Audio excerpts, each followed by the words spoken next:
Bueno, yo no hablo vasco y eso ha sido la primera limitación al llegar aquí, porque uno cuando habla 7 idiomas piensa que, bueno, no, la comunicación nunca es un problema. Ya de hecho, cuando Josu me llamó, para mí era en plan, oye, pero ¿qué les voy a contar yo a una comunidad que lo ha inventado? Que es una de las grandes productoras de jugadores de primer nivel, que tiene un modelo espectacular en la Real Sociedad, a la que admiro, y que además creo que tiene un modelo de formación desde el trabajo de base, en conjunto con los colegios, que deberíamos implementar en todo el mundo. Entonces era un poco, ¿y qué voy a contaros yo a vosotros? Mi objetivo es acariciaros un poquito el alma en cuanto a cosas que ya sabéis, a lo mejor es poneros en conexión con Gary cómo se puede trabajar un modelo metodológico desde dos puntos de vista un poco distintos, el fútbol francés en el que estoy ahora y el fútbol español, que conocéis todos y que además lo vamos a presentar desde un club que da que hablar desde hace mucho tiempo, pero sobre todo en positivo para los chicos. Yo soy hijo de migrantes españoles, tengo un alma española, un alma gallega, gestionado por un ordenador suizo, que no siempre es una situación que se compagina bien. Cuando llegamos a los sitios, da igual como entrenador, como director de cantera, como directivo, solemos llegar con nuestra mochila, con nuestro librillo debajo del brazo. A mí no me gustan mucho las mochilas y los librillos a veces no ayudan. Si llegas con un balón debajo del brazo, al menos les puedes hacer jugar. A veces el balón que llevamos no está actualizado, no está en reciclaje como lo que estamos haciendo todos hoy, al último nivel, pero sí que muestra bastante de cómo pensamos y cómo vivimos el fútbol. Todos los que estamos aquí, creo, o estoy convencido, no estamos aquí porque nos guste entrenar, sino porque amamos de forma pasional el juego, el fútbol. Y lo amamos porque nos capturó jugando en la playa, jugando en la calle. Me sacas una sonrisa porque creo que es la misma foto. Nos atrapó y nos apasionó en condiciones muy diferentes de las que pedimos hoy, cuando somos entrenadores. Que si el campo no está bien, que si los vestuarios no están bien. Quizás nos hemos olvidado un poquito de los campos de tierra y del balón que no estaba a 0,8, que a veces tenía 1,2, porque el que había inflado era un central. Nuestra conexión con el fútbol para tener información eran los periódicos. Y había que ir al kiosco o a un bar y coger un periódico y leer. Escuchábamos los partidos por la radio y nos atrapaban ya algunos argentinos de poca talla en los años 80 que nos hacían que esto no nos volviera a soltar nunca. La situación que nos encontramos hoy, y criticamos, porque cada vez que nos hacemos un año más mayor, nos falta el pelo, decimos es que hoy los chicos ya no es como antes. Ahora solo piensan en las redes sociales. Decimos que es por culpa, que no juegan bien al fútbol, por culpa de que está prohibido jugar al fútbol, que en muchos parques ya no se puede jugar, que no hay interés, aunque tengamos infraestructura, no hay interés para jugar, y que les gusta más jugar a la PlayStation que al fútbol jugado. Y le damos la culpa a ellos, cuando en realidad la tenemos nosotros. Porque estoy convencidísimo que nuestra propuesta es mucho peor, en muchísimos de los casos, que la propuesta que le hace la PlayStation, o que le hacen las redes sociales, o que le hace Internet. ¿Por qué? Por algo tan básico como que deciden ellos. Ellos son parte de la estrategia, ellos son parte del tiempo que juegan, ellos son parte de las reglas que imponen, del nivel al que quieren jugar, de cómo quieren compartir, y no tienen a un adulto al lado gritándoles y diciéndoles lo que tienen que hacer, cómo lo tienen que hacer. Adulto formado o sin formación, pero en este caso no lo tienen. Si a esto le añadimos que nuestra propuesta son estructuras, fútbol 8 a partir de los 5 años, una cosa, Guti, que discutíamos mucho en Valencia y que, voy a decir, felicidades por haber adaptado ese modelo. Queremos tratarlos desde muy pequeñas y pequeños como si fuera un equipo pro.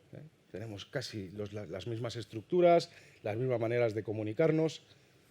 Hemos inventado algo que en el fútbol por el cual nosotros nos apasionamos no existía. Antes a lo mejor te elegían el último y el gordito como yo le tocaba ponerse de portero. Pero no había banquillos y no había no convocados en un parque.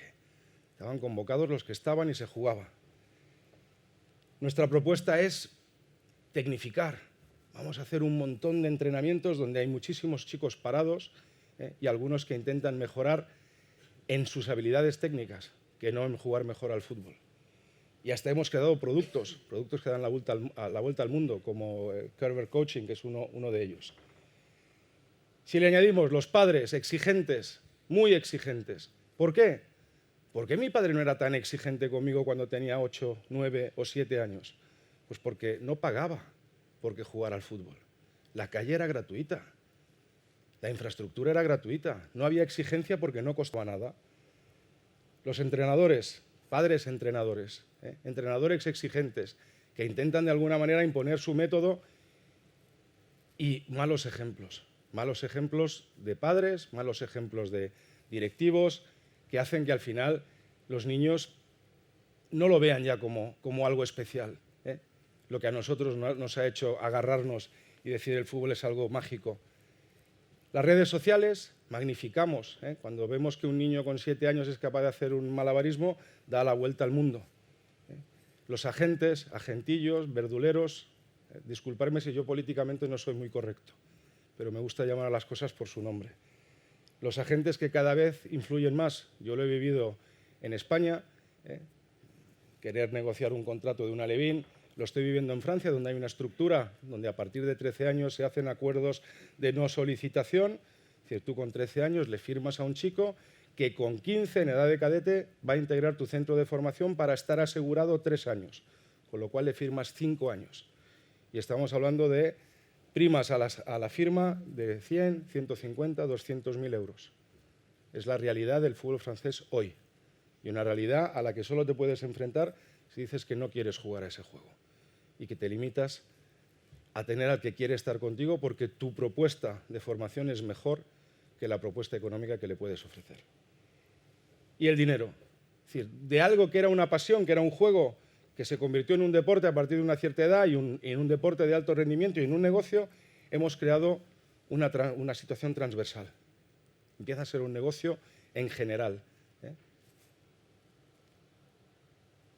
Para mí existen 5 ejes que conforman cualquier cantera. Puede ser de un equipo de primerísimo nivel o de un equipo más humilde, de barrio, que son las estructuras, en lo que entra la infraestructura, la organización, el organigrama, la captación y la selección, a quién quiero, ya no solo jugadores, que hemos visto en tu presentación, sino también a qué tipología de formadores quiero, de educadores, porque la mayoría, mi convencimiento es que el entrenador español es el mejor formado del mundo para 11 contra 11.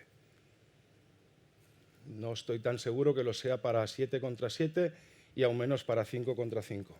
Y creo que sabéis muchísimo más de fútbol de lo que sabéis de niños o de adolescentes, que a veces nos juegan contra, que entendemos muchísimo de las estructuras y de los momentos de juego, pero muy poco de a quién tenemos enfrente. Entonces, la captación y la selección, la metodología, es decir, cómo queremos llevar a cabo el proceso, las competiciones, que muchas veces no somos dueños de ellas, nos las imponen las federaciones.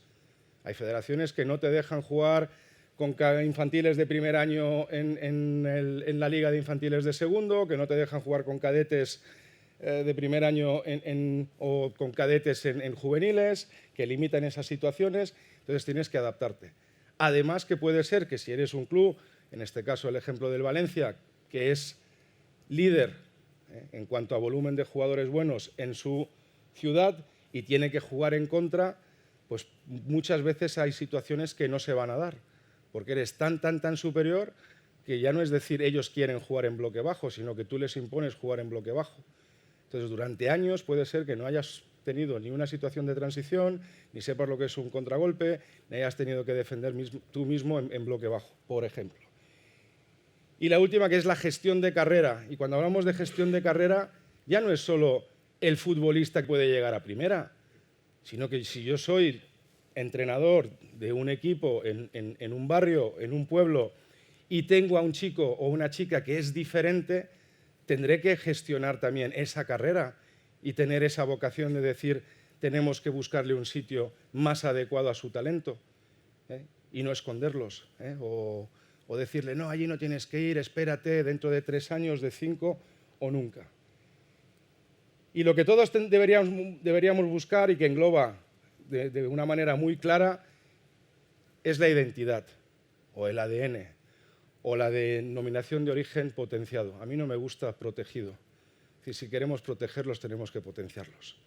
Pero eso que te hace diferente, eso que te hace único, que no va en contra de la manera de jugar. Si yo mañana firmo por el Ajax de Ámsterdam, que está en un momento crítico y a veces justamente te firman cuando las cosas no van bien, yo creo que me dejan cambiar muchas cosas, pero no me van a dejar cambiar la identidad. La identidad de entender el fútbol y la identidad de jugarlo.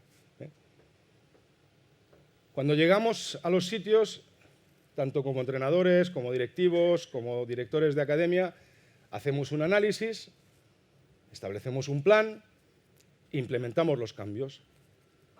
Muchas veces esto crea muchísima frustración y no llegamos realmente a implementar los cambios, los imponemos.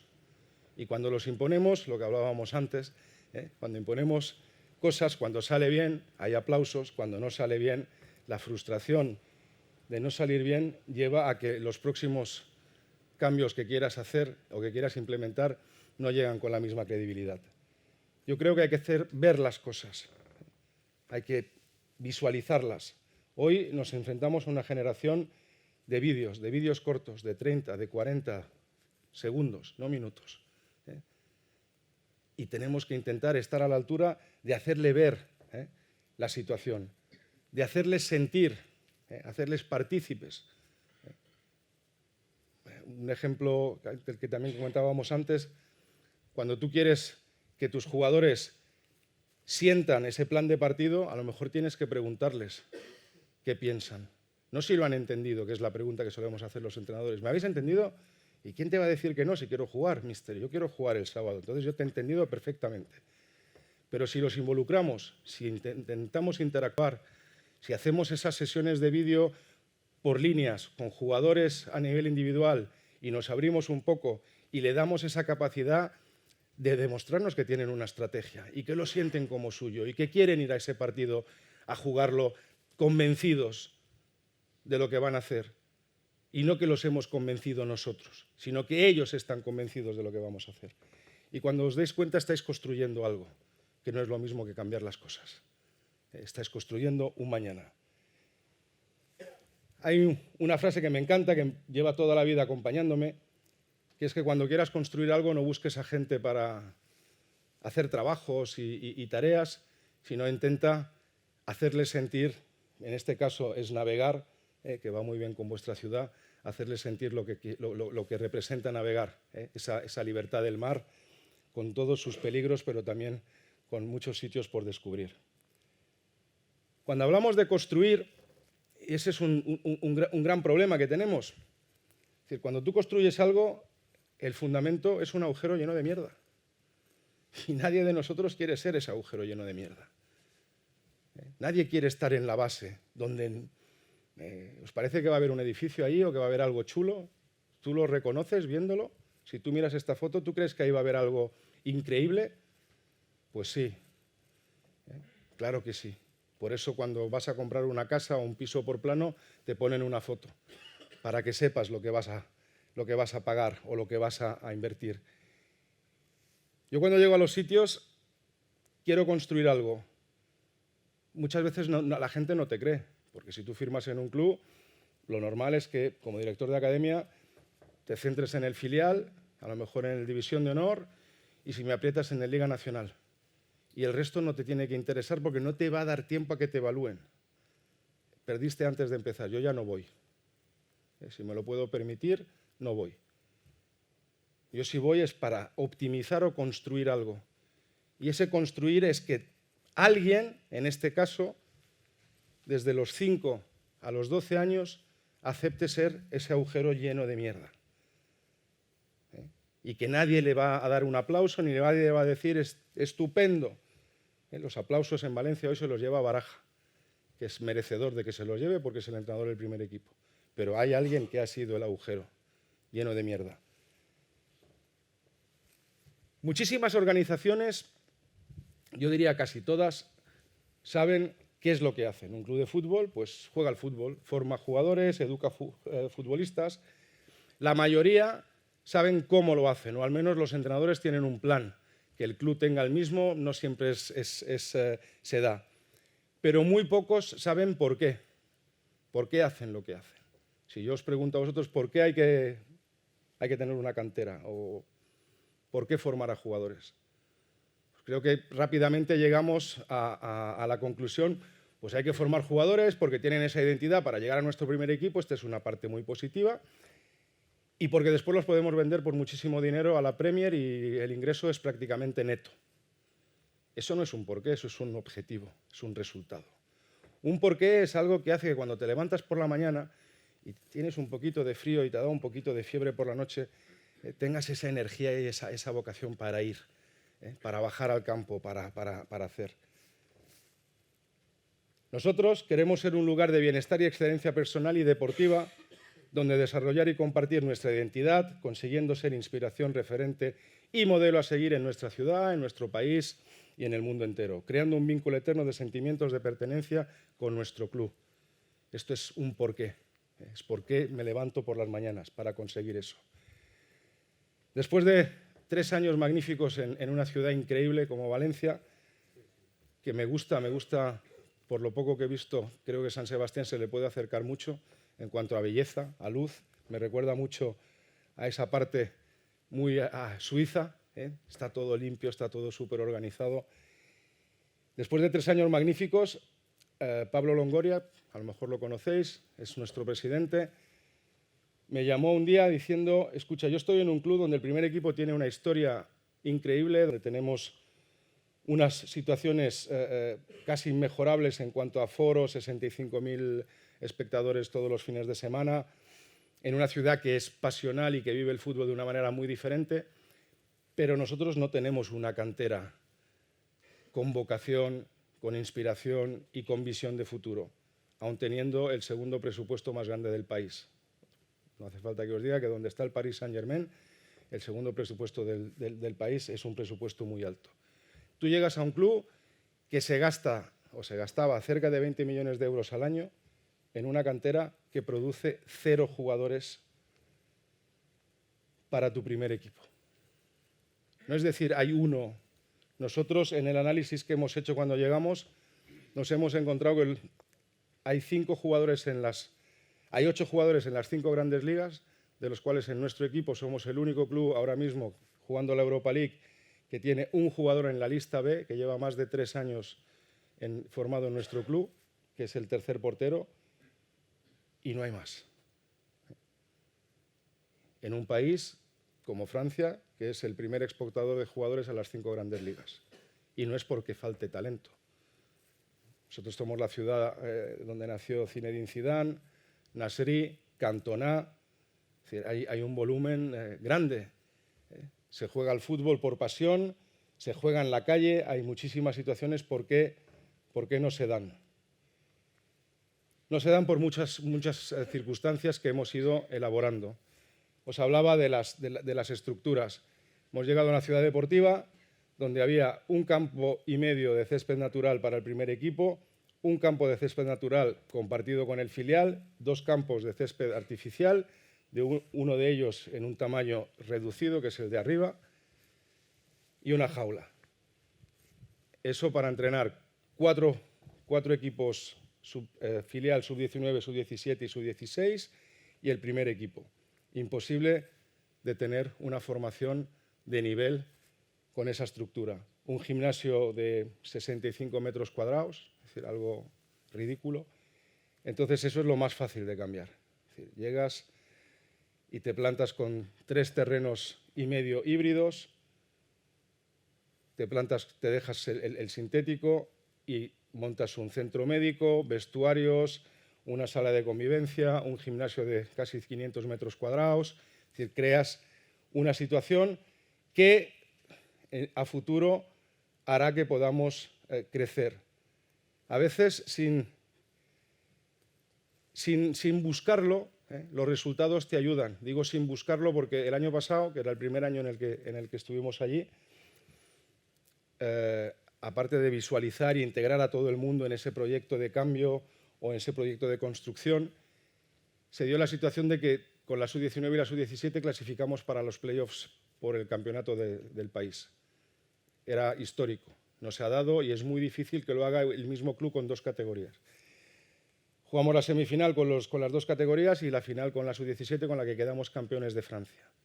No lo hemos buscado, es eso de decir, ese era un objetivo, pero nos ayudan los resultados a que sigan invirtiendo y que nos den la opción de seguir creciendo en ese sentido.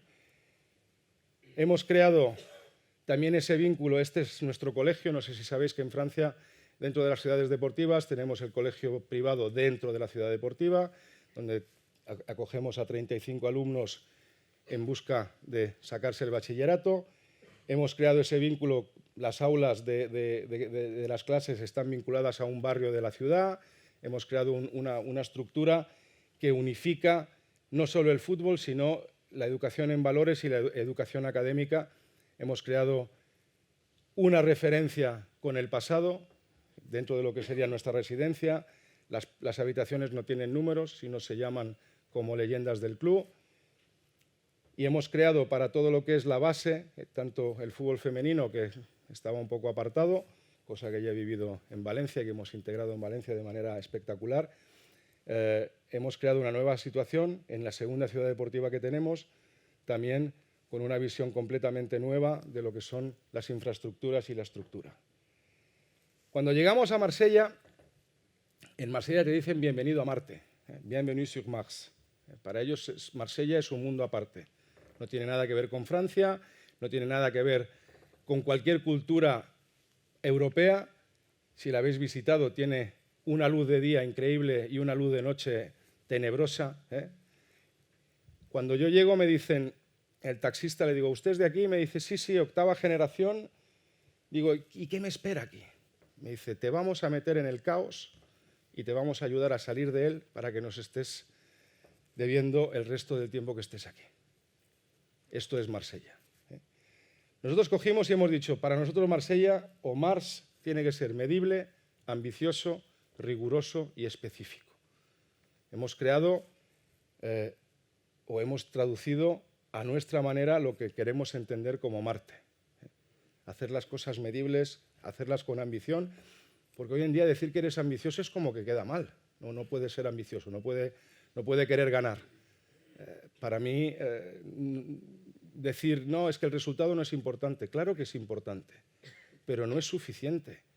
En la formación ganar no es suficiente. Pero tú tienes que querer ganar, porque los primeros que quieren ganar son los niños, los adolescentes. Yo cuando juego contra mi hijo y no me esfuerzo, me dice, juega bien, haz las cosas de verdad. Para cualquier construcción, nosotros lo definimos en que tienes que tener una misión clara, una visión, una filosofía que se construye desde un modelo de juego claro, al que después haremos referencia y que ya habéis tenido una primera ponencia esta mañana, un modelo en valores que conforman los dos la identidad que tú quieres tener, cómo quieres ser y cómo quieres actuar. De ahí tienes que formar a tus líderes transformacionales y ahí muchas veces nos equivocamos pensando que llega con hacerlo con los técnicos, los entrenadores, los PFs. No. Los líderes transformacionales de cualquier organización son todas las personas con las que se cruzan nuestras jugadoras y jugadores. Desde el utillero a la persona que está en lavandería, al presidente. Porque si queremos que eso tenga un valor real y poder llegar a la élite, y la élite son los mejores. Cuando tú estás en la Real Sociedad, y entiendo que tenéis, tanto en el femenino como en el masculino, un volumen de mejoras y de muy buenos futbolistas que si estás en un club más pequeño. Pero el trato puede ser igual con todos. La exigencia quizás no, pero el trato sí. Entonces, hemos construido un proyecto de futuro basándonos en 5 pilares, que es el centro de formación, donde hemos dicho que, ya que somos una ciudad muy popular, queremos ser el centro de formación del fútbol popular. Hemos creado una estructura para nuestro fútbol femenino, integrando y dándole las mismas estructuras en formación que al primer equipo de lo que tienen los chicos. Hemos creado un club de leyendas, ya no para el tema de marketing. No sé si sabéis que más de la mitad de los jugadores que dejan el fútbol en activo a los 5 años están arruinados. Y la única situación que tenemos es de integrarlos para ser embajadores o entrenadores en un club, muchas veces, como son exfutbolistas, echando a gente muy valiosa, cambiando a un muy buen formador por un exfutbolista que viene y que quiere quedarse. Yo tengo muy buena relación con todos los exfutbolistas con los que he trabajado en los clubes, pero me gusta proteger a la gente que viene trabajándoselo y que tiene muy mamado y muy adquirido las capacidades necesarias como para formar, que a veces a los exfutbolistas les falta un poquito, según qué categorías, hacerlo. Hemos creado una fundación y nos hemos autodesignado como club que quiere formar dentro de empleos relacionados con el fútbol. Ya no solo es entrenadores, preparadores físicos, fisios, sino también gente para tema de marketing, de contenidos visuales, hasta el speaker del estadio. Es decir, colaborando con universidades tanto a nivel nacional como internacional, y estos 5 pilares crearán el club del mañana. El primer equipo es la locomotora y va a seguir haciendo fichajes e intentando que tengamos ese presupuesto de entre 230 y 250 millones de euros para seguir funcionando como club grande aspirando a Champions, pero detrás tenemos que construir un club que nos dé soporte el día de mañana, intentando tener entre 3 y 5 jugadores en el primer equipo formados en casa. Cuando hablamos de estructuras, hablamos de la misión, acompañar y educar a personas para que lleguen al fútbol profesional. Cuando hablamos de una visión, ser una academia que a través de los mejores profesionales sea referente en el mundo, tanto para el fútbol como para los aspectos de la vida. Nuestra filosofía, lo primero, intentar entender la diferencia entre el fútbol profesional y el fútbol formativo. En el fútbol profesional, el éxito es el equipo y los medios son los futbolistas, y en el fútbol formativo el éxito es el desarrollo de los jugadores y los medios son los equipos o grupos de trabajo. Nos cuesta muchísimo desprendernos de ese control. Es mi equipo, son mis jugadores. Yo soy el entrenador del equipo cadete. No, tú eres entrenador de jugadores o formador de jugadores. Y los jugadores son del club, no son tuyos. Tú aportas. Entender, que vosotros lo entendéis de manera genial, por eso sigo sorprendido de estar aquí, de que tú vives de lo que se hace en tu región, en el país en el que estás, en la ciudad, en la región, pero a veces pensamos los clubes grandes que es unilateral, es decir, nosotros venimos a hacer de profesores a los clubes pequeños y explicamos metodologías, y cuando muchas veces los grandes profesionales están del otro lado. Llevan 20, 30, 5 años trabajando en un club más modesto y no se integran en un club grande, pues porque tienen una empresa familiar o porque no creen en la inestabilidad que hay en el fútbol profesional. Entonces, crear ese vínculo no es decir a las conveniadas queremos que hagáis esto, sino qué podemos hacer por vosotros. Yo he visitado a los 43 clubes que hay en la ciudad de Marsella y ninguno me ha pedido dinero. Entre otras cosas porque ya le damos. Pero cuando yo pregunto ¿qué podemos hacer por vosotros?, te están pidiendo soporte informático, contenido. ¿Cómo puedo entrenar? Si te entreno 2 veces por semana con un alevín, ¿cómo lo hacéis? ¿Cómo lo estructuráis? ¿Tenéis alguna información sobre nutrición? Porque es que tenemos un problema de sobrepeso y de obesidad importante. Y al mismo tiempo cuando dices, y cuando tú cierras los ojos y ves jugar al Marsella, ¿qué ves? Buah, y eso es... porque lo viven, lo sienten. Yo puedo tener una idea sobre cómo llevarlo a cabo, pero yo no soy, aún hoy, aficionado del club, pasional por el club.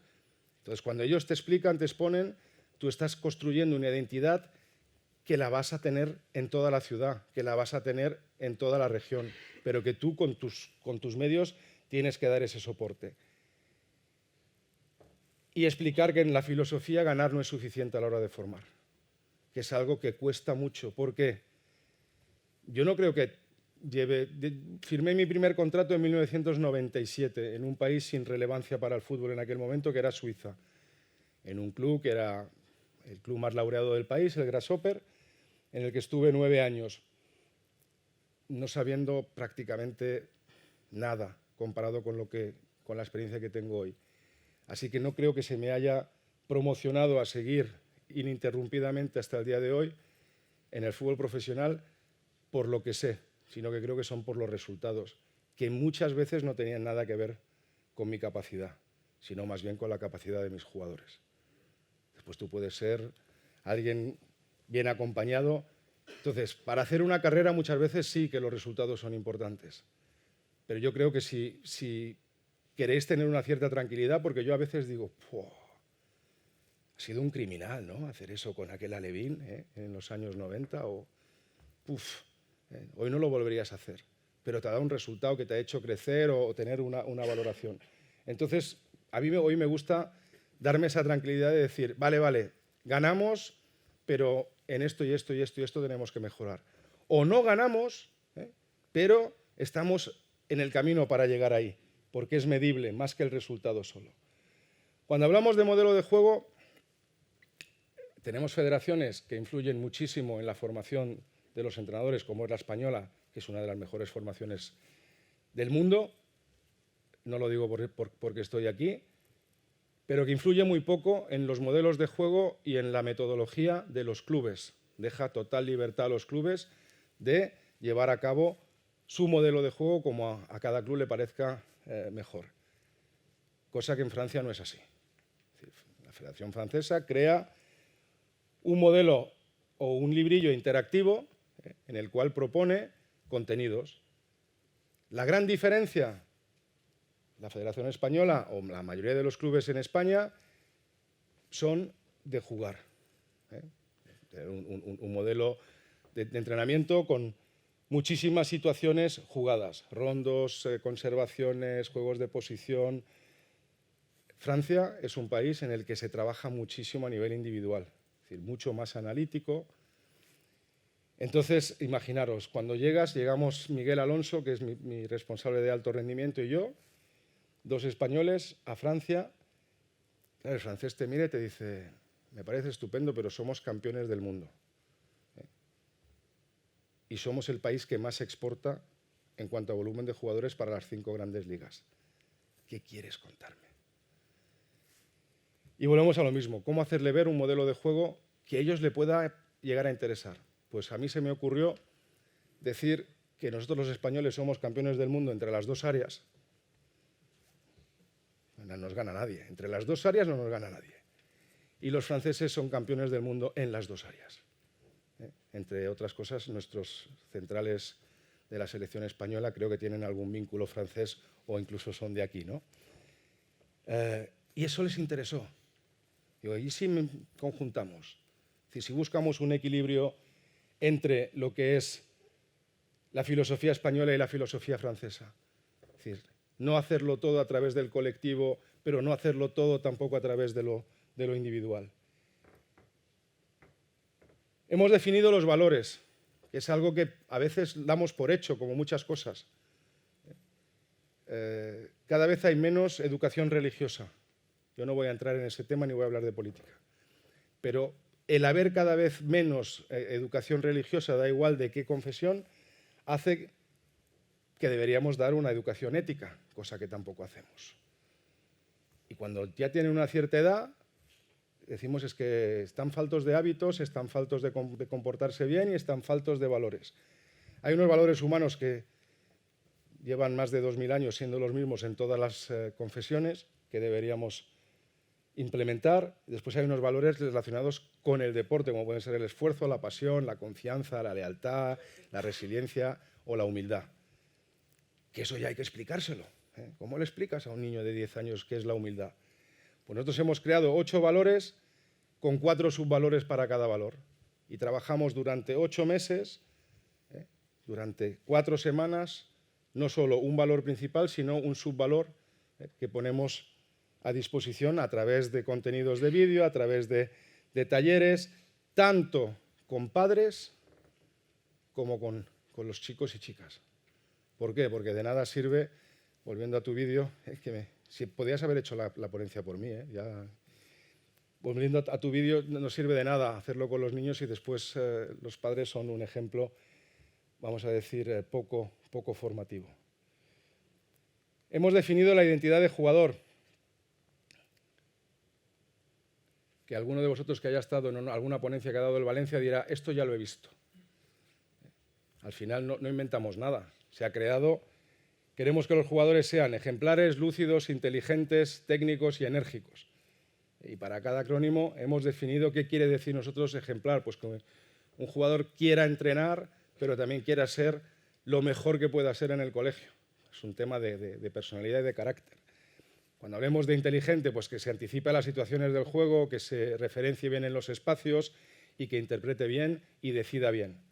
Entonces, cuando tú dices eso en Francia, donde casi todo el contenido es analítico, lo de decidir bien se complica, pero ayuda. Entonces, vuelves a hacerlo visible y vuelve el proceso a tener sentido. Hemos definido también qué es un formador élite. También es una persona que es ejemplar, que es leal, que es inteligente, que es técnico y que es educador, que entiende el proceso de una academia. Y lo que más nos ha costado, hemos definido también qué son unos padres o un entorno élite, porque también hoy hablar de padres es hablar de un entorno. Tolerantes, educadores. Hoy, y no sé cómo lo hacéis vosotros, me tendría muchísimo interés en saberlo, yo creo que hoy, dada la situación de que los padres pagan por jugar al fútbol, deberíamos explicarle cuál es el servicio que le estamos dando en contravalor de lo que ellos pagan por jugar al fútbol. Porque si no tienes un problema. Por ejemplo, hago un ejemplo. A mí me gusta que el entrenador o el formador observe y no esté corrigiendo y influyendo en el centro del juego. El centro del juego para mí es de 1 contra 1 hasta 5 contra 5, que es la acción. Si los entrenadores intervenimos en la acción, cuando justamente ahí no hay oído, ni vista. Los jugadores ni te escuchan ni te ven. Si no lo hacemos, si estamos así, observamos y después buscamos un momento para intervenir de más atención por parte de una chica o de un chico, muchos padres van a decir, este entrenador, disculpad la palabra, no tiene ni puta idea, porque no está viendo, no está corrigiendo, no está chillando. Entonces, si no explicamos eso, no podemos pedir que sean tolerantes y educadores si no conocen cuál es la estrategia, cuál es el proceso que queremos implementar. En Valencia, en su momento, creamos la Escuela de Padres, que era ese previo a los partidos. Es decir, tú llegas a la ciudad deportiva 1 hora antes o 1 hora y media antes, según la categoría, ¿y qué solías hacer? Pues irte al bar, cazaita y almuerzo, que es algo muy valenciano, cervecita, que quitamos el alcohol de la cafetería, y hemos dicho, mira una cosa, nosotros proponemos talleres de metodología, de nutrición, de prevención física, al que le interese que venga y le damos un bono para un café. Hemos hablado ahí con Sodexo, que es la empresa de cafetería, y al principio eran 8 o 10. Si lo hubiéramos hecho obligatorio hubieran venido todos, porque hubo 2 que hicimos obligatorios y estaba la sala llena de madres. Y decías, ¿tú y esto? Y yo le decía a Luis, vienen por ti. Luis Martínez es un tío de 2 metros, así muy guapete, digo, vienen todas por ti. Y una madre levantó el brazo y me dice, ¿sabéis por qué somos todas madres? Porque los padres están viendo el calentamiento. Hemos dicho, ya no vamos a hacerlo obligatorio. Que venga el que quiera y vamos a intentar, con los contenidos que damos, seducir a que la gente le guste venir porque cree que hay un contenido importante. Si hoy dejamos a los padres de lado, que es una situación, por ejemplo, para volver a Francia, en Marsella, hay muchos problemas de violencia a todos los niveles.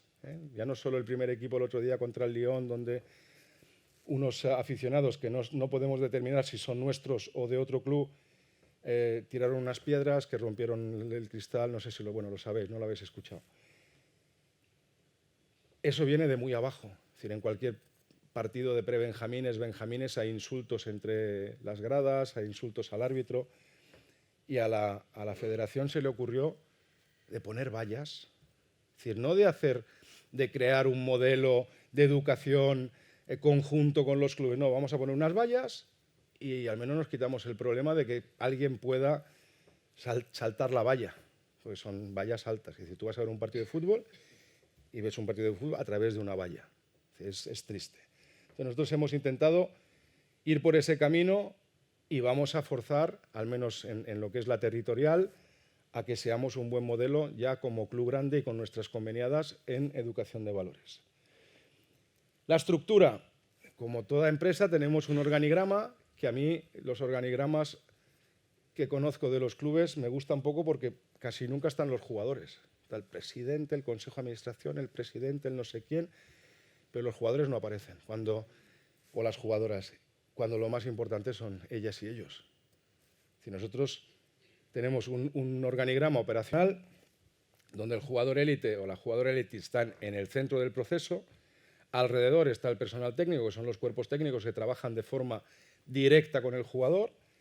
Alrededor de esos cuerpos técnicos tenemos los departamentos que influyen sobre el trabajo del personal técnico o directamente sobre el jugador, como es identidad y metodología,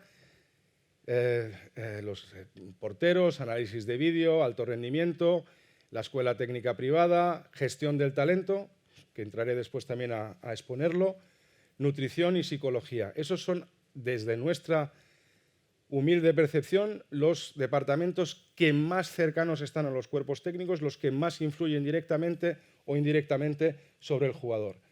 Alrededor, en la parte derecha, tenemos captación, servicios médicos, performance y data, administración, gestión interna y lo que le llamamos la sección de deporte élite, que es todos los proyectos que queremos implementar fuera de lo que es el contexto fútbol para el crecimiento de las niñas y niños en colaboración con los colegios y con clubes de otras disciplinas. Y en la izquierda, pues mucha gente dirá, ¿y eso para qué? Pues hoy, sin un departamento de comunicación, marketing y branding que presente lo que estás haciendo con contenidos muy a diario, tú pierdes pegada en todo a la hora de querer implementar lo que estás haciendo, pero al mismo tiempo a la hora de querer reclutar a un jugador o una jugadora. Hoy tienes que estar presente. People Development, los recursos humanos de la academia. Y no es para hacer contratos y controlar las hojas de nómina. Nosotros no somos una buena academia si solo desarrollamos futbolistas. Somos una buena academia si desarrollamos a todos los que trabajan dentro de la academia. Y muchas veces somos muy prácticos los clubes. Te mejoro el sueldo. Y están todos muy contentos. Te doy 100 euros más al mes o te promociono. Es decir, pasas, aunque realmente eres un entrenadora o un entrenador perfecto para la etapa alevín, te voy a subir al infantil porque pagan más. Yo cuando llegué a Valencia fue una de las primeras cosas que cambiamos, que pusimos a todos los entrenadores a 40 horas en las categorías desde querubines hasta el juvenil B y a misma formación, mismo salario. Y me acuerdo que hubo entrenadores que me decían, ¿en serio que voy a cobrar lo mismo por entrenar el infantil de primer año que el que entrena el juvenil de Liga Nacional? Digo, sí. Pero y sí, porque lo que tú vas a hacer tiene tanto más valor que lo que él va a hacer para lo que queremos hacer en un futuro. Y era como, y donde no puedes pagar mejor, a lo mejor puedes dar una buena formación.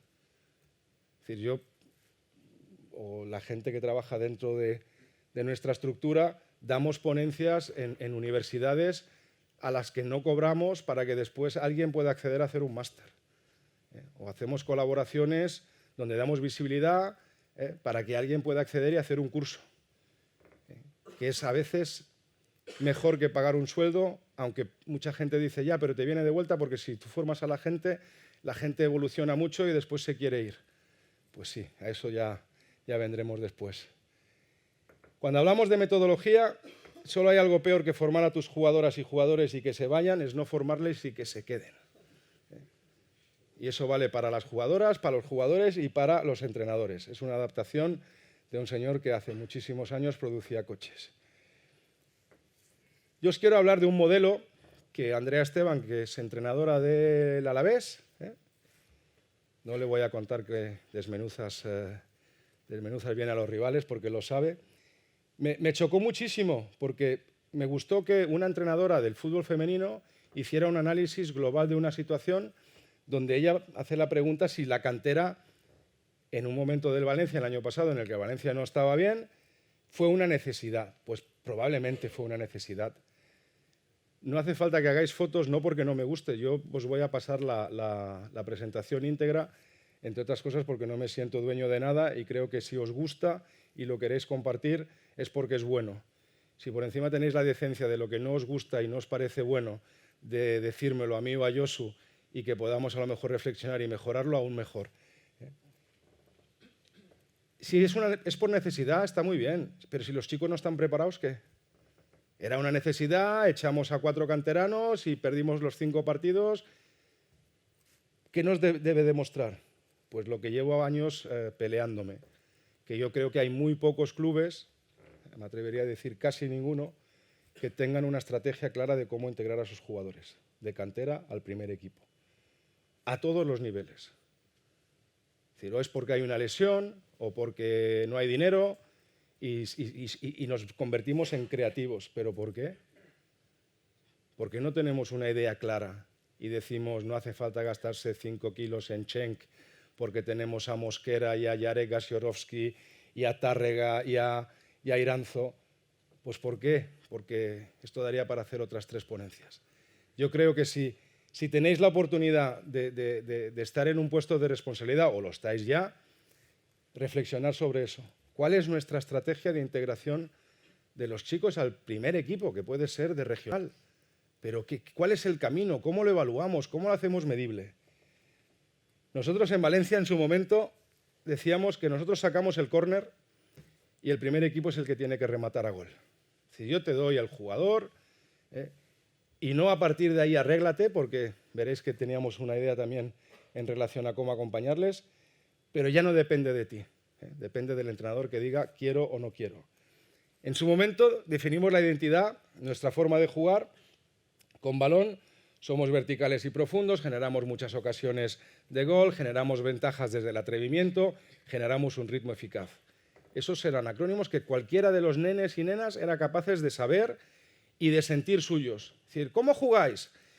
Y te decían, con balón y sin balón. Nos reducimos a algo simple y básico, como presionamos constantemente al jugador con balón y somos difíciles de superar. Intentamos ganar los duelos. Hemos conjuntado esos momentos en un vídeo a lo que hemos añadido los valores, los 3 valores fundamentales del Valencia, que son el sentiment, la valentía y la Chermanor, y los 6 valores fundamentales en aquel momento para el Valencia, que eran el esfuerzo, la pasión, la confianza, la resiliencia, la humildad y la lealtad. Y los hemos hecho visibles. Es decir, que todo eso a nivel de valores sucede durante un partido de fútbol en muchas situaciones.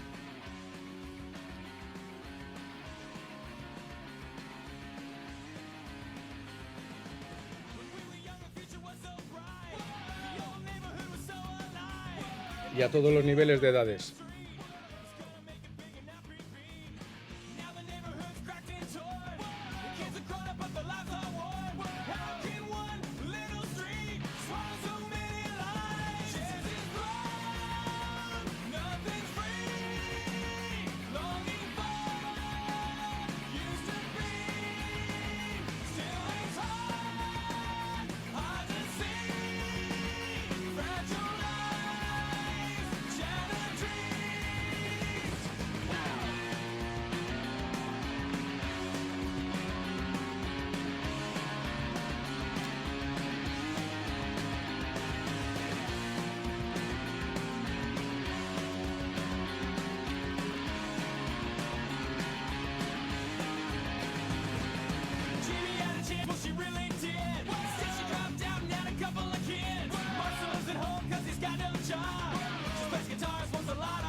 Aquí es importante saber que ese equipo iba ganando como 8-0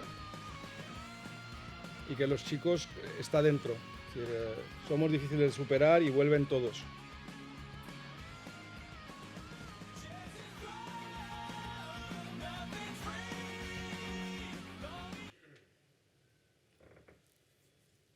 Para llegar a eso tuvimos que primero definir qué es un talento para nosotros, o la pregunta del millón. Jorge Valdano decía que decir que un jugador tiene talento es como decir nada, pero dejando la impresión de que uno entiende mucho. Es decir, ¿quién define qué es un talento? Todos los jugadores de una academia son talentosos.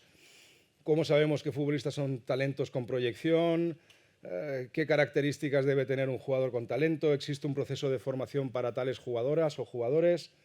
¿Es suficiente el talento para llegar a la élite? Son todas estas preguntas incógnitas. Las dos preguntas también que se hacen muchas veces, ¿el talento nace o se hace? Yo lo que sí estoy convencidísimo es que cualquier niña o cualquier niño tiene potencial para ser genio en algo o en varias cosas hasta que se cruza con un adulto. Y con el primer adulto que se cruza, vamos a sacar a la doctora y al doctor o a la comadrona, son con sus padres.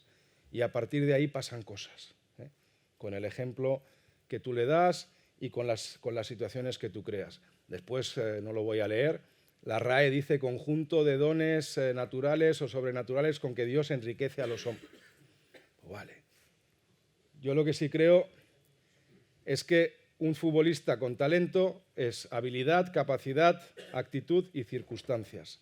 Saber hacer, es decir, saber hacer algo mejor que la media, y no solo saber hacer, sino poder hacerlo, es decir, capaz de convertirla en valor. Es decir, porque hay muchos jugadores o jugadoras que tienen un nivel, pero después, es decir, es como, yo me acuerdo en 2008 con Luis Aragonés, que en la Eurocopa, que me miraba y me decía, qué bonito es el fútbol de lunes a viernes. Todo el mundo estaba súper tranquilo hasta que llega el partido del sábado, el domingo. Es decir, es convertirla en valor. Tener esa voluntad y esa motivación para hacerlo y que se den las condiciones externas. Y ahí influimos mucho nosotros, como clubes, como entrenadores, como cuerpos técnicos. Pero al mismo tiempo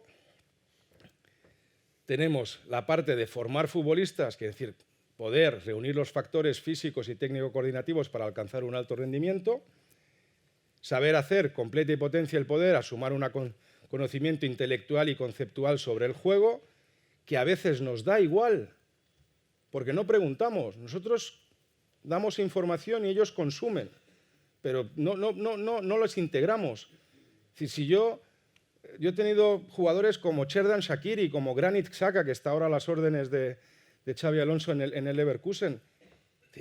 Yo creo que alguna cosa veía diferente que yo, por muy formado que estuviera. Estos grandes futbolistas a los que a veces nos cruzamos con 12, con 14, con 16, con 18 años, deberíamos hacerle alguna pregunta. Oye, ¿cómo ves esta situación? ¿Y es verdad que estoy bien perfilado y el juego sigue por allí? ¿O no? ¿O el juego sigue por allí porque él ve una cosa que tú no has visto?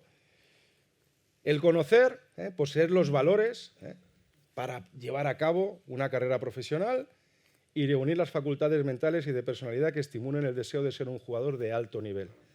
La mayoría de los jugadores de alto nivel tienen una autocrítica razonable. No me gusta decir alta, razonable. Es decir, ¿qué he hecho bien? ¿Qué he hecho menos bien?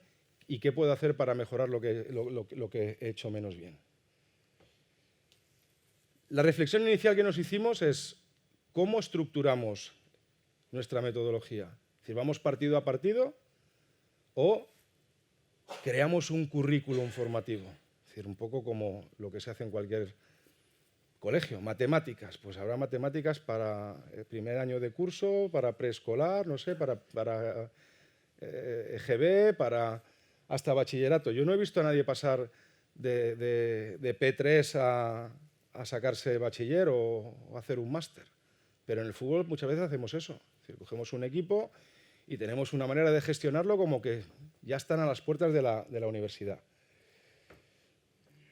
Hemos creado 3 etapas, fundamentos y talentos en la etapa 1, que es de querubines hasta levines, donde fútbol 5, fútbol 8, en su momento fútbol 8, que después llegamos a adaptar.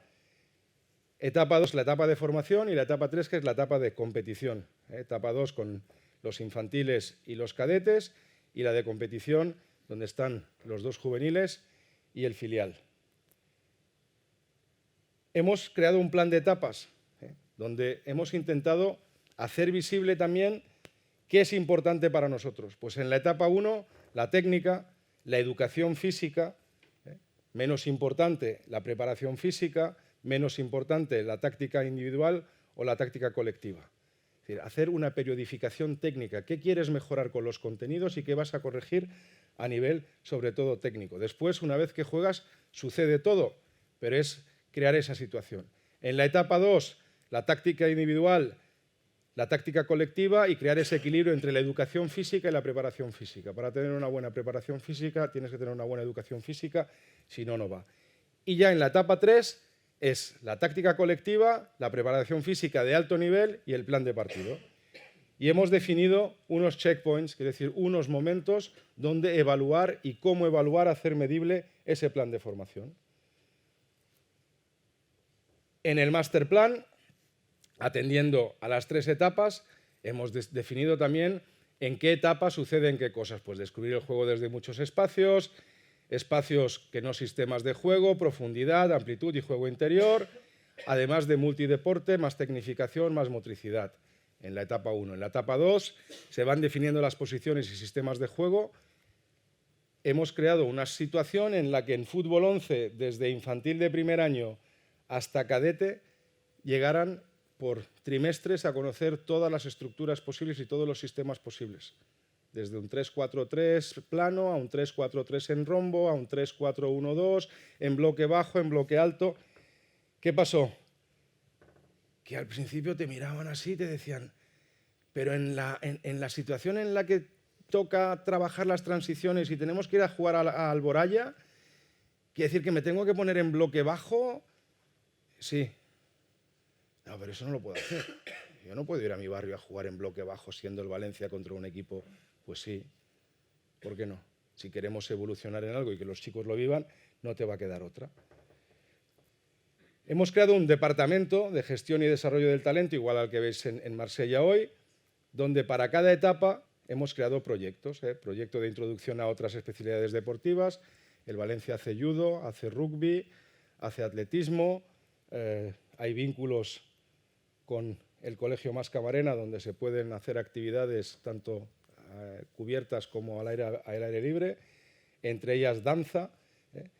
Después está la parte de proyectos de tecnificación, sesiones técnicas de apoyo al rendimiento, donde los chicos y chicas escogen. Es decir, hay unos talleres, tú tienes un diario, donde tú vas anotando qué es lo que quieres trabajar, y tú, cuando llegas, de los 5, 6, 7 talleres que hay repartidos en los 2 campos, vas escogiendo. Lógicamente, no sé por qué, el de finalización siempre está lleno. Los primeros 8 o 10 corren todos hacia allí. Un proyecto de mejora individual por grupos o por líneas, proyecto de entrenamiento por puestos específicos y el último, que es yo creo el que mejor se ha llevado a cabo de todos, el proyecto de optimización de rendimiento, que es el que acompaña a los jugadores al primerísimo nivel. Hemos hecho algo muy, muy básico, no voy a entrar porque ya lo has explicado. Hemos cogido las 5 fases del juego, tenemos el balón, no tenemos el balón, las transiciones y el balón parado, y las hemos desmenuzado. Y las hemos desmenuzado de tal manera que hemos creado contenidos a tener en cuenta que queremos que aparezcan con frecuencia baja, con frecuencia media o con frecuencia alta para todas las categorías, desde querubines, benjamines de primer año, alevines, etc. Esto ha sido un trabajo de todos y de muchísimas horas. Y estamos muy agradecidos porque no lo hubiéramos conseguido en tan poco tiempo si no hubiéramos tenido el parón por el COVID. A nosotros en Valencia el COVID nos dio la opción de trabajar durante 3, 4 meses a tope, 8, 10, 12 horas, no había otra cosa que hacer. Videollamadas, pim, pim, pim, pim, entre todos, y participamos todos y hemos creado algo que realmente han seguido y seguirán evolucionando en él, pero genial. Ese currículum, le añadimos en etapa 3 un currículum personalizado. Es decir, cada jugador tiene conciencia de los comportamientos a mejorar, a reforzar, las situaciones de entrenamientos específicos según su posición, el desarrollo condicional y nutricional y los entrenamientos psicológicos. Hemos determinado para los checkpoints, o cómo lo evaluamos, hemos determinado los 3 niveles de aprendizaje: descubrir, conocer y dominar. Y hemos hecho lo mismo. Hemos definido qué queremos en cada etapa, que los chicas y chicos, porque lo hemos puesto a disposición al mismo nivel, tanto para las chicas como para los chicos, qué queremos que descubran, qué queremos que conozcan y qué queremos que dominen. Porque es la única manera de realmente poder decir estamos trabajando bien, los contenidos que ofrecemos son los correctos, porque dan un resultado y es una ida y vuelta. Es decir, nosotros proponíamos algunos contenidos definidos de identidad nuestra, pero al mismo tiempo pedíamos a las entrenadoras y a los entrenadores que ellos crearan contenidos, que nos dieran un feedback. Y ya no solo dentro de la ciudad deportiva, sino en todas las conveniadas, en el proyecto de escoles que tiene el Valencia, lo que ha creado un volumen realmente impresionante y de un valor que si un club solo no lo llega a hacer. A partir de ahí, pues la periodización mensual, un plan de entrenamiento, que lo veremos mejor en la siguiente slide. Los contenidos anuales, esto es para la etapa 1, etapa de talentos, el Alevín. Tenemos los contenidos que queremos que aparezcan en los entrenamientos con frecuencia baja, con frecuencia media y con frecuencia alta. Tenemos la semana formativa, 3 días de entrenamiento, la orientación de la sesión, el objetivo de la sesión, en qué situaciones de juego se pueden dar y las dimensiones. Y a eso le añadimos la identidad. Es decir, esta semana queremos que se trabajen, generamos muchas ocasiones de gol, los objetivos de la sesión y las situaciones de juego en las que llegaremos a tener esas situaciones. A partir de ahí volvemos al plan de los checkpoints para ver que realmente estamos proponiendo contenidos para descubrir, para conocer y para dominar. Y vamos a la parte de identidad del entrenamiento. Nosotros hemos definido que todos los equipos tienen que tener autonomía, ritmo y gol. Entonces, en la parte de currículum, que es hasta el cadete, esto va a dar que después, cuando vamos a la parte de competición, justamente puedas tener ese ida y vuelta con los jugadores, porque han sido partícipes de crear situaciones que nosotros, por ejemplo, decíamos que autonomía es espacio al error, pero al mismo tiempo también es poder tener tareas en las que no hace falta que esté el entrenador o la entrenadora, en la que tú le puedes dar la espalda a un grupo, en la que tú puedes decirle a un jugador o a una jugadora: encárgate por favor de este ejercicio, o encárgate de este juego, o cambiar vosotros las reglas según la situación que veáis. ¿Eso os parece menos profesional? Yo creo que es mucho más profesional hacer las cosas que refuerzan y potencian a las chicas y chicos que saber mucho y explicar mucho. Porque muchas veces de lo que digo a lo que llega hay un mundo. Dar importancia a que tengan mucha práctica, promover el ritmo. Hago un ejemplo. Cuando llego en 2019, en fútbol 8, que era desde alevines hasta los más pequeños, suena muy mal, pero es que no me quedó otra. Tuve que prohibir de jugar en estructuras más grandes de 4 contra 4. ¿Por qué? Porque no dominábamos el centro del juego. Es decir, yo he visto situaciones como las que tú has mostrado, con benjamines, 8 contra 8 y 4 comodines, y podías coger el cronómetro y ponerte ahí al lado y veías que cada 2 minutos y algo, a lo mejor alguien tocaba el balón. Casi siempre los tocaban los 2 mejores, y si no había limitación de toques, que es algo que no me gusta, igual que a ti, aún peor. Entonces, no se puede jugar en estructuras más grandes de 4 contra 4. Primera pregunta: ¿y cómo preparamos los partidos? ¿Pero qué partidos tienes que preparar? Tú lo que tienes que preparar son a los jugadores, que sepan hacer una lectura de las situaciones que se dan en superioridad, en inferioridad, de 1 contra 1 hasta 4 contra 4.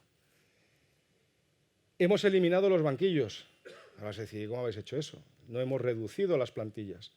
Lo que hemos hecho es, viajamos al fútbol 8 con 9, y ese noveno, en el caso de que exista, es el segundo portero, que no es el suplente, sino que si en un equipo tienes 2 porteros, pues uno juega de portero y el otro se viste de jugador de campo. ¿Eso qué hace? que tengas una rotación, porque no vas a cambiar siempre al portero por el mismo jugador.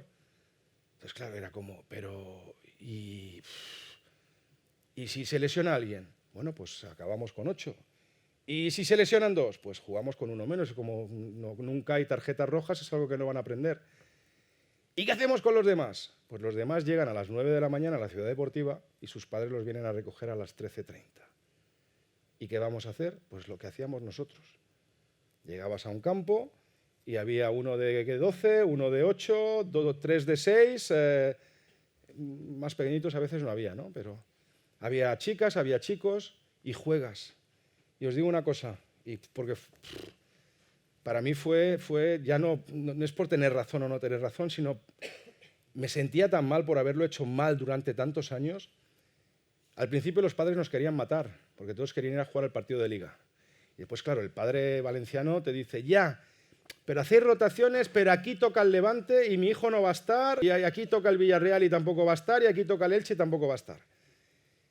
Pasaron 3 meses y los chicos jugando 3 contra 3, 4 contra 4, 5 contra 5, en categorías infantiles hasta cadetes hacíamos estructuras un poco más grandes, 8 contra 8, 9 contra 9. Ya no querían, los peques no querían ir a jugar al partido de liga. Habíamos dicho, vamos a intentar reforzar lo que hacen bien. Pues, puede ser el pase, puede ser el control, puede ser el desmarcarse bien, puede ser las frenadas y los cambios de dirección. Era definirlo y le llamamos el torneo de la academia. Y el torneo de la academia se convirtió en algo que potenció a que todos tuvieran más ritmo, a que todos fueran mejores en el centro del juego, a que todos fueran titulares en algún momento, a que tuvieran que aguantar presiones o situaciones durante el partido, a que fueran partícipes de los planes de partido aprendiendo, porque claro, tú te juntas y dices, bueno, los de peto naranja vais a jugar contra los de blanco, ¿qué sabéis del rival? Ah, pues está Otorbi, que es muy rápido, que es muy bueno. ¿Y dónde creéis que va a jugar Otorbi? ¿Por derecha, por izquierda? Y con eso empiezas a crear un vínculo dentro de un club. Empiezan a conocerse los jugadores, a compartir. Los mayores o los buenos empiezan a ayudar un poco también a los menos buenos, a conocer, pues tiene una carencia, no es tan rápido, pues voy a hacer una cobertura un poco más cercana. Y lo que hemos hecho es crear una tipología de tareas y un fundamento de situaciones reducidas. En la tipología de tareas hemos ido a un semáforo, donde hemos dicho, lo rojo no es que esté prohibido, pero si hago algo rojo, sobre 5 minutos de ejercicios analíticos o de acciones de ATCs, tengo que hacer 15 minutos de algo verde claro, al menos, para crear ese equilibrio. Y en las tareas hemos, pues, cosas básicas que todos conocéis, es decir, que partimos de 3 alturas, de 2 líneas de pases abiertas, que favorezca la diagonalidad del pase, creamos el rombo intentando que entiendan el espacio útil y nos focalizamos en el centro del juego, con los fundamentos de las situaciones reducidas, definiéndolas y al mismo tiempo entendiendo, en el ejemplo aquí de 2 contra 1, de que muchas veces entrenamos una situación en una determinada zona del campo. 2 contra 1, frontal a portería, como mucho diagonal por derecha y diagonal por izquierda. Pero tienes el 2 contra 1 en salida de balón, con lateral y central. En el fútbol 8 dejamos de hablar de posiciones, hablábamos de iniciadores, de jugadores de carril central, de jugadores de carril exterior, para no... Yo soy un 10, yo soy un 7, yo soy un 11. ¿Y eso quién lo dice? Papá, mamá. Y hemos creado esta situación. A partir de ahí, el Departamento de Gestión del Talento. El talent management es algo que en otros países, que no sea España, es algo que hoy es habitual en los cuerpos técnicos. Tú vas a la Bundesliga, tú vas a la Premier y siempre hay al menos alguien dentro de un cuerpo técnico del primer equipo que se ocupe de esos jugadores de transición, de esos jugadores de ida y vuelta. Y no porque los entrenadores no se ocupen de ellos, muchas veces no tenéis tiempo. Si a ti, te hago la pregunta, no te voy a meter en un problema.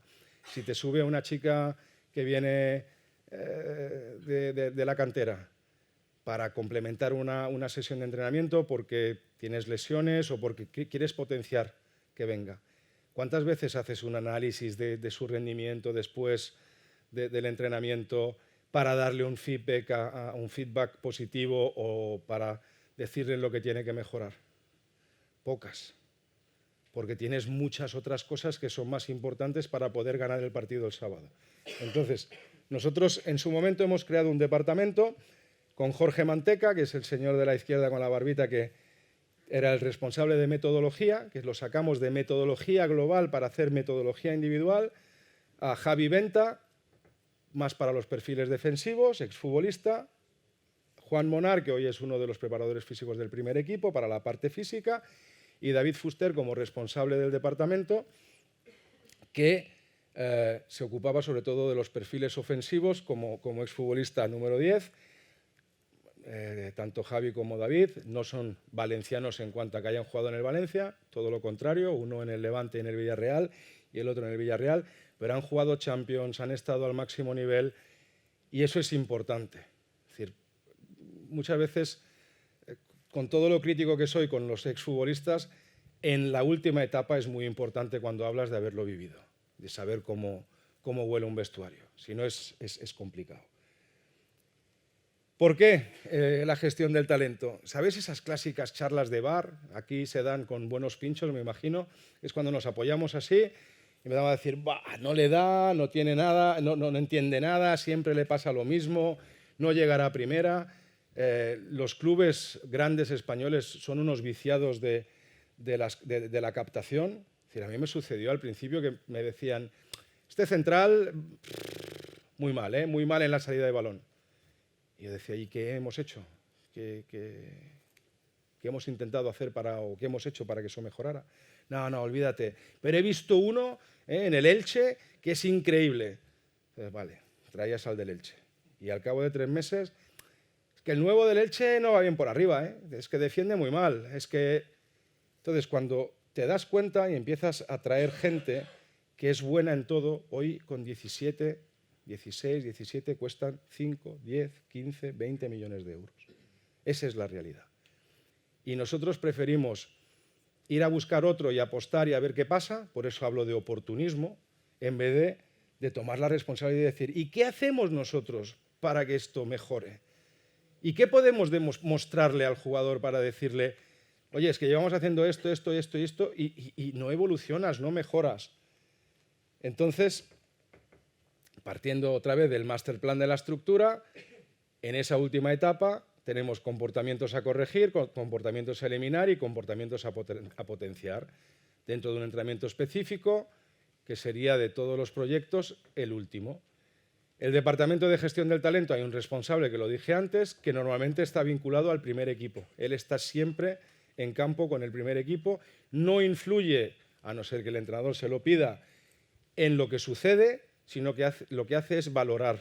Tiene ojo para esos 2, 3, 4, 1 jugadores jóvenes que están entrenando con el primer equipo. El responsable de desarrollo metodológico, ¿por qué? Porque hay que intentar buscar dentro de la propuesta o de lo que preparáis las entrenadoras y los entrenadores, que va a suceder de manera global, donde puede haber un momento en el que se puede incidir a que sea un entrenamiento individual. Antes hablabas, centros laterales, buscando la espalda, buscando el primer palo, el segundo, pues a lo mejor poder decirle al entrenador, si vamos a hacer 8 por derecha, vamos a hacer 12. Y que doble y que repita la acción un jugador, Fran Pérez, por hacer un ejemplo. Después, uno en el juvenil B, uno en el juvenil A y uno en el filial. ¿Qué puede ser? Porque ahora, antes no entendí el vasco, pero sí entendí la pregunta. La pregunta era, es que vosotros en los clubes profesionales podéis hacer cosas que nosotros en los clubes más modestos no podemos hacer o no podemos hacer de la misma manera. ¿Quién entrena solo? ¿Quién está solo con su equipo de los que estáis aquí? Solito, uno. ¿Dónde hay 2? ¿Dónde hay más de 2? La mayoría, no. Bueno, más o menos. Si tengo 20 y somos 2, pues 10 para ti, 10 para mí. Muchos, ¿no? ¿Cuántas veces entreno? 3 veces por semana. Pues 4. ¿Sabéis el impacto que tiene decir, Josu, hoy estoy para ti, Hoy me voy a fijar en ti, te voy a ayudar, te voy a acompañar durante todo el entrenamiento? Eso te puede crear presión, si es lo que busco también, crearte un poquito de presión, o si me tomo un poquito más de tiempo y decir, oye, hoy vamos a hacer esto, esto, esto y esto en el entrenamiento, y tú vas a tener la opción de aportar y reforzar estas que son tus cualidades, y aquí vamos a poner un punto de atención especial donde te voy a acompañar. ¿Por qué? Porque a los jugadores muchas veces nos molesta que nos digan, oye, que nos estén corrigiendo constantemente, que te estén reforzando, porque dice, ¿qué pasa? Que no, solo sabe mi nombre. Entonces tienes como que prepararlo. Si tienes a alguien para hacerlo mejor, y si no, es repartirlo. Pero a nivel individual, si queréis mejorar, tenéis que organizarlo igual que a nivel colectivo. Es decir, ¿qué quiero hacer? Y no llega con hacer ese entrenamiento al final, esos 15 minutos, esos 8 minutos, sino que tienes que planificarlo. Y a veces a lo mejor hay que sacar a jugadoras o jugadores de un proceso global durante un tiempo para poder mejorar. Y después hay áreas relacionadas con la gestión del talento, como es la psicoeducación, la preparación física, nutrición y el videoanálisis. El perfil, no voy a entrar a leer, lo dije antes, exfutbolista siempre ayuda, formado, pero sobre todo también que tenga otros puntos adicionales como pueden ser la educación física, licenciado diplomado en psicología, técnico de grado superior en actividades físicas deportivas y idiomas. ¿Por qué? Porque hoy muchas veces, justamente, como somos multiculturales, tenemos esa situación de tener tanto con el cuerpo técnico. A mí ahora me toca, por ejemplo, en Marsella, yo llegué con San Pauli, era argentino y había que adaptarse, vos sabéis lo que es, adaptarse a los argentinos. Después tuvimos a Igor Tudor, croata, pero que proveniente del fútbol italiano, hablaba en inglés y en italiano. Pasamos a Marcelino, que ya había trabajado con él en Valencia, en castellano, y ahora pasamos a Gattuso, que habla italiano y, ¿cómo se dice? Suelta tacos en castellano. Le encanta muchísimo, desde que estaba en Valencia, decir palabrotas. En el departamento de gestión del talento, los objetivos, por un lado, es un proyecto especial para los jugadores de más nivel, lo que no excluye a los demás. Es decir, es un proceso abierto. Y es importante que los cuerpos técnicos estén al corriente, es decir, que hay un ida y vuelta entre lo que queremos hacer a nivel individual y lo que queremos hacer a nivel colectivo. Las áreas de intervención, pues directa, con el equipo en campo, directa específica, haciendo entrenamientos, que eso era algo también contracultural. Cuando dices, vamos a doblar, Miguel Ángel Angulo me decía, ¿cómo que vamos a doblar? Digo, sí, vamos a entrenar 4 veces por la mañana y 2 veces por la tarde. En pretemporada. Dijo, ¿por qué tenemos que verlo siempre como pretemporada y después fase de competición? ¿Por qué no lo podemos ver como año formativo? Pero con el tiempo, cuando ves la mejora y ves que realmente, aunque el jugador esté haciendo una sesión de gimnasio, el míster se acerca, está allí, charla un rato, tiene otro valor que si el jugador tiene que venir, o en servicios médicos. Si nunca te pasas por servicios médicos y solo están los fisios, quizás no lo vean como algo importante. Y la interdisciplinar, es decir, ¿qué hacemos fuera del contexto fútbol? ¿Cómo lo estructuramos? Pues un análisis de entrevista previa donde el jugador se autoevalúa, los cuerpos técnicos evalúan al jugador. En Marsella hemos introducido que un compañero al azar evalúe también, qué entiende él como puntos fuertes y puntos débiles, sobre todo a nivel de vestuario, que se nos escapa, es algo interesante. Establecimiento de objetivos, entrevista individual y el plan de acción. Los departamentos de desarrollo y gestión del talento se apoyan en los demás, en las demás estructuras para crear una ficha, y a partir de ahí determinamos qué queremos corregir, qué queremos eliminar y qué queremos potenciar.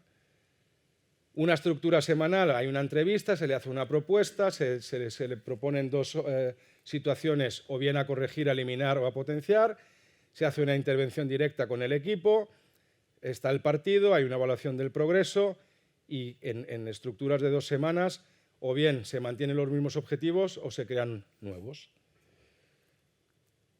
El jugador establece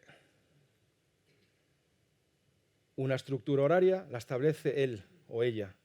Es decir, cuándo voy al colegio, cuándo desayuno, cuándo entreno, para justamente poder decir cuándo vas al psicólogo, cuándo ves al preparador físico, cuándo vas al nutricionista y cuándo nos vemos en campo, aparte de la estructura que tienen colectiva.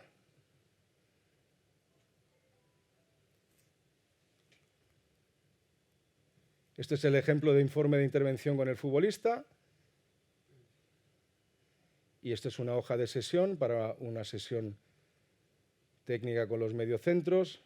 Como vais a ver, no es nada del otro mundo, pero sí repetir, repetir, repetir en situaciones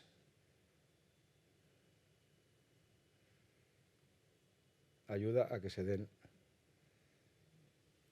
situaciones como esta. Forma bien a la gente para que pueda marcharse y trátala mejor para que no quiera hacerlo. Muchas veces estamos con... Es que después, sobre todo, yo vengo del barro, yo vengo de clubes muy pequeñitos y era siempre, es que no lo van a quitar, esa ansia de que es... No, es que lo vamos a promocionar y va a llegar otro, y va a llegar otro, y va a llegar otro. Y al final nos van a escoger a nosotros porque quieren estar aquí, porque de aquí promocionamos a chicos y chicas. Y si los promocionamos van a querer volver. Porque hay una cosa que muchas veces, no sé, aquí me imagino que no, pero que en muchas regiones se olvida, que los clubes grandes formamos para los clubes más modestos. Producimos muchos más jugadores para primera ref, segunda ref y tercera ref y regional que los que producimos para primera. Y cuanto más ese vínculo sea bueno y más se acuerden de qué bien me lo pasé estando allí, más volverán. Después está el dinero, el no dinero y toda esa situación. En la formación, cada día os encontraréis a alguien al que podéis ayudar a conseguir sus objetivos, sus sueños.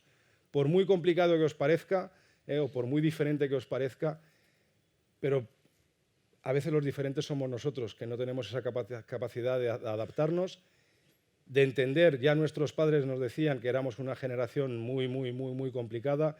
Nosotros se lo decimos a nuestros hijos y a nuestros nietos, pero quizás los que nos tenemos que adaptar e intentar encontrar soluciones y seducir a los que tenemos enfrente somos nosotros y no ellos.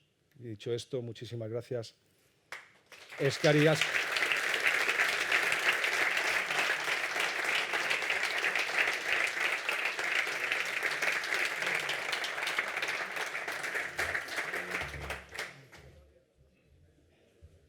Bueno, zela dano gozi daukagun, jungo gara maitzen, bi ohartxo emango izkizuet, bueno, bata lehenengua zuen partaidetza eta aretoa hola ikustia eskertzia. Oso politxea da guretzat, unkigarrixa esango nuke, horrelako partaidetza eta erakustia entrenatzaile mundua oso bizirik dago Gipuzkoan. Quería agradeceros la participación a los entrenadores y entrenadoras que habéis asistido. Al final, no es casualidad que nuestros técnicos profesionales estén donde están, visto el fútbol aficionado, el fútbol base que tenemos, ¿no? Quería empezar o seguir los agradecimientos con la Federación Española de Fútbol, David Gutiérrez, su presidente, que está con nosotros, el presidente del comité de entrenadores. Este tipo de eventos no se podrían hacer sin ellos, sin la colaboración que tenemos con la Federación Española, sin su apoyo económico, sin su acompañamiento en el día a día. Para nosotros es una asociación que funciona de maravilla. Ya estuvo el año pasado con nosotros y hoy lo tenemos aquí otra vez. Cerrará el evento. Como no, también agradecer al equipazo que tenemos en el comité de entrenadores y entrenadoras, encabezado por Josu Zubía, el alma mater de este proyecto, acompañado por un jugadorazo como Juan Larrañaga, capitán de la Real Sociedad, por el Maixu Mikel Echarri, que nos ilumina y nos da 100.000 ideas, sigue siendo parte fundamental de este trabajo, por Chema Fraile, que ha hecho un proyecto increíble en el Touring de Rentería y que dedica muchísimo tiempo a esta federación, por mi amigo y compañero Manolo Ortiz, al que tuve el honor de entrenar, con quien compartí banquillos mucho tiempo, y sobre todo compartí banquillos de fútbol femenino con él. Y la visión que tenemos del fútbol jugado por mujeres en esta federación, en parte es por esos años y por las vivencias que he tenido con él. Gracias a los 5. Agradecer muchísimo a los presidentes de los comités de territoriales amigas que estáis aquí y que habéis venido a compartir este rato. Y a los ponentes. Un cartel de puro lujo.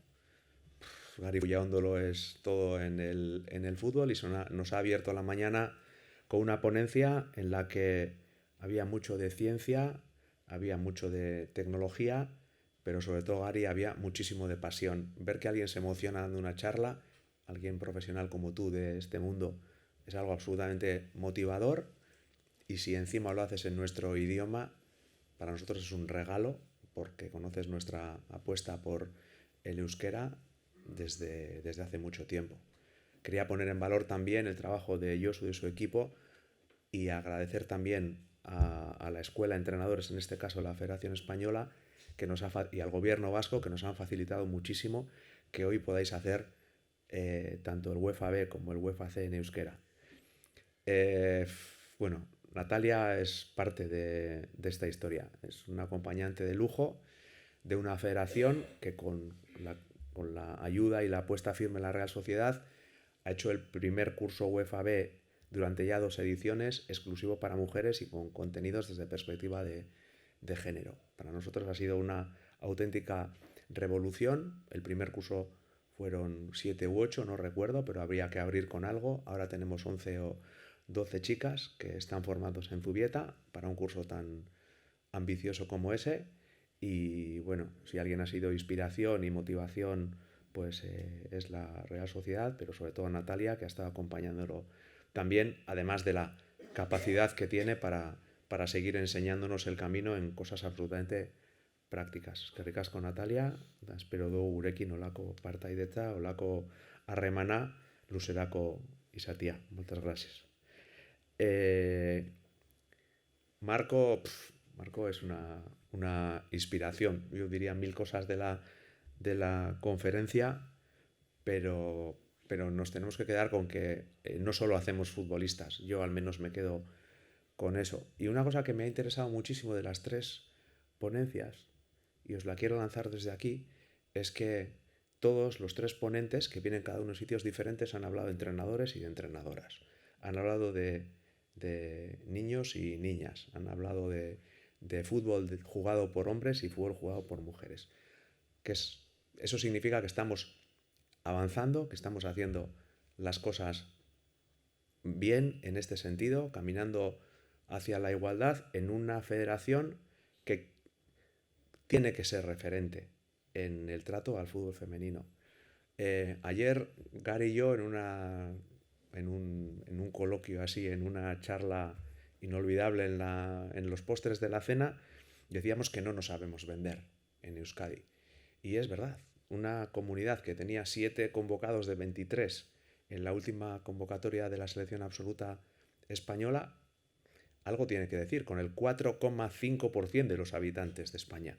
Nos tocaba tener un internacional, teníamos 7. Pero es más, es que Guipúzcoa solo es el 1,4%. Somos 715.000 personas. Somos la provincia que tiene el mayor ratio de futbolistas por población. España tiene el 2,3, nosotros tenemos el 3,3. Pero hay algo más chulo esto, y más vendible y más exportable. La media del Estado, la media de España de futbolistas mujeres sobre futbolistas totales, no llega al 8%. No llega. Referentes para el deporte femenino, como Cataluña o Madrid, no consiguen llegar al 10%. Este territorio histórico, Guipúzcoa, tiene el 20% de futbolistas mujeres sobre total. No hay nadie que se acerque. Nadie. Nuestra cifra está cerca de la de los países más avanzados en el fútbol aficionado femenino. Nuestro objetivo es que en 2030 de cada 4 futbolistas, 1 sea chica en Guipúzcoa. Nos colocaría como Noruega, como Suecia, como Finlandia. España ya es campeona del mundo, en chicos y en chicas, pero es que queremos ser referentes abajo. Es el paso que nos falta dar y queremos que Guipúzcoa esté en esa línea. Y me gustaría poner en valor por los que en este momento estáis entrenando equipos masculinos, que no cerréis la puerta a entrenar equipos femeninos. A mí es lo mejor que me ha pasado en mi vida deportiva. Estando a punto de terminar, os quería poner deberes. Sois aficionados, muchos no cobráis, entrenáis solos, entrenáis con un amigo. Vale, pues os quería poner deberes. Estamos en un momento donde nuestra sociedad es de las más avanzadas del mundo y donde todos son aspectos positivos. Hemos mejorado muchísimo respecto a hace 20, 50 y 100 años. Curiosamente, es el momento en que muchísima gente vive infeliz teniéndolo todo. Quería poner el foco en la salud mental de vuestros jugadores y jugadoras. Que seáis guardianes ante situaciones de bullying. Que estéis atentas ante situaciones de acoso. Que no deis tregua a estas situaciones. Sabemos que hay que educar en las familias y en los colegios, pero vuestra responsabilidad, vuestro querer ser entrenadores y entrenadoras integrales os tiene que llevar a vigilar estas situaciones. No deis un paso atrás, sed valientes, llevar cada caso que veis de este tipo a donde tengáis que llevarlo, si hace falta a la federación o si hace falta a vuestros presidentes. No miréis al otro lado. Hay muchísima gente que no nos damos cuenta y que está sufriendo en nuestros equipos. Perdonadme que os cargue con esta responsabilidad, pero sois parte de un colectivo valiente, de un colectivo que mira al futuro, como esta federación. Sois nuestros ojos, sois nuestro bien más preciado, sois nuestra imagen en el mundo. Nos hacen reportajes en Inglaterra sobre nuestros entrenadores, vienen aquí a que demos entrevistas. Tenemos que mantener este puesto, tenemos que ser referencia y ojalá aceptéis el reto, que nadie os va a pagar, solo vuestros jugadores y vuestras jugadoras. Y termino. Me gustaría también que os sintieseis parte de esta federación. Somos una federación, como os comentaba, decidida, que intenta mirar al futuro. Somos la federación que dijo que no iba a esa asamblea. Somos la federación que dijo claramente, la primera, que no iba a aceptar ciertas cosas. Somos la federación del fútbol femenino. Somos la federación de los entrenadores y de las entrenadoras. Pero no somos nada si nuestros entrenadores y entrenadoras no se sienten parte. Este tipo de foro tiene que servir para hacer comunidad.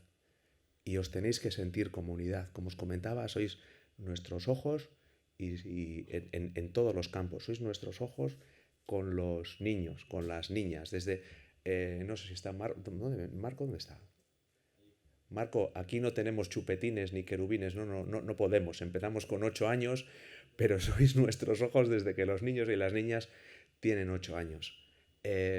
Hacedlo con mucho orgullo, porque sois parte de un colectivo que queremos que sea de élite. Sentiros parte de este proyecto, porque para nosotros sois de verdad la clave. Eskerrik asko denoi, segi lanian, eta etorkizuna hasi besterik ez dain. ¿Vale? Mila esker denoi.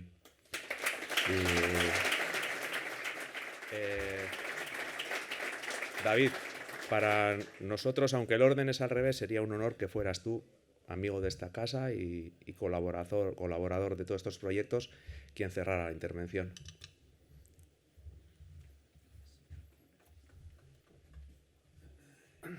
Bueno, pues buenas tardes ya a todas y a todos. Bueno, en primer lugar agradecer a la Federación de Fútbol Guipúzcoa la invitación, como siempre, a Manu, toda tu junta directiva, por apostar por este tipo de eventos. Josu, pues por continuar y mantener pues ese legado que creo que desde el Comité Nacional tenemos la obligación de seguir, porque ya lo estaban anteriormente con nosotros, que no va por otra parte que no sea la formación. Te estaba escuchando, Manu, y estabas diciendo que todos hablaban de entrenadores, entrenadoras, de jugadores y de jugadoras. Yo le añadiría la palabra personas. Yo creo que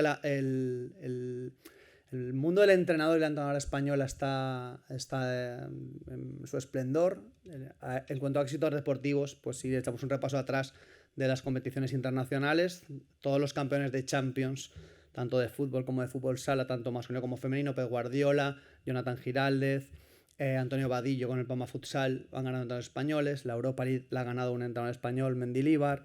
A nivel de selecciones, pues hemos ganado el Mundial Femenino, hemos ganado la Nation League, hemos ganado la Eurocopa también de fútbol sala absoluta femenina, con lo cual ese nivel lo seguimos manteniendo y creo que somos una referencia a nivel mundial y que en todos los países pues un entrenador o una entrenadora española es bien recibido porque sabe que les va a aportar y les va a ayudar.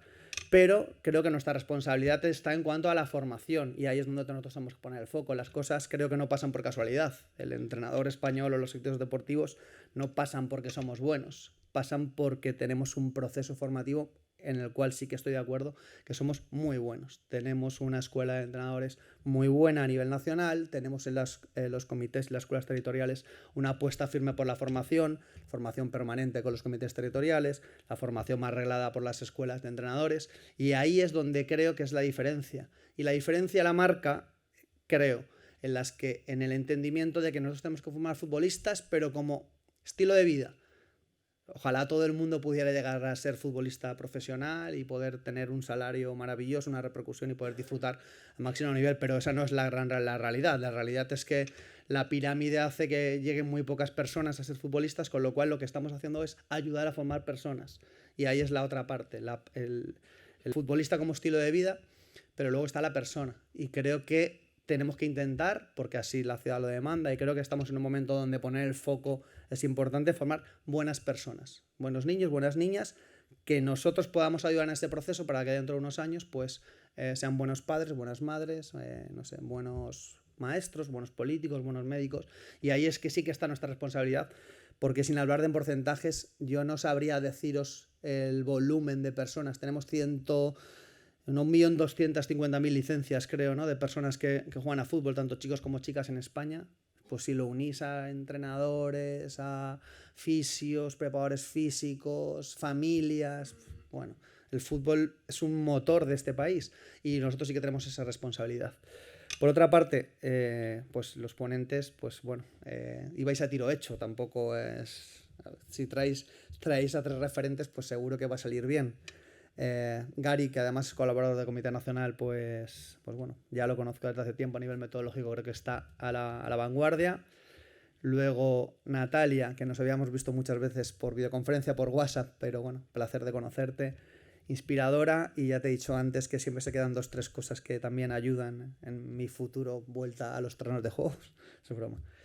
Y luego con Marco pues he tenido una fortuna y es de compartir ciudad y trabajo.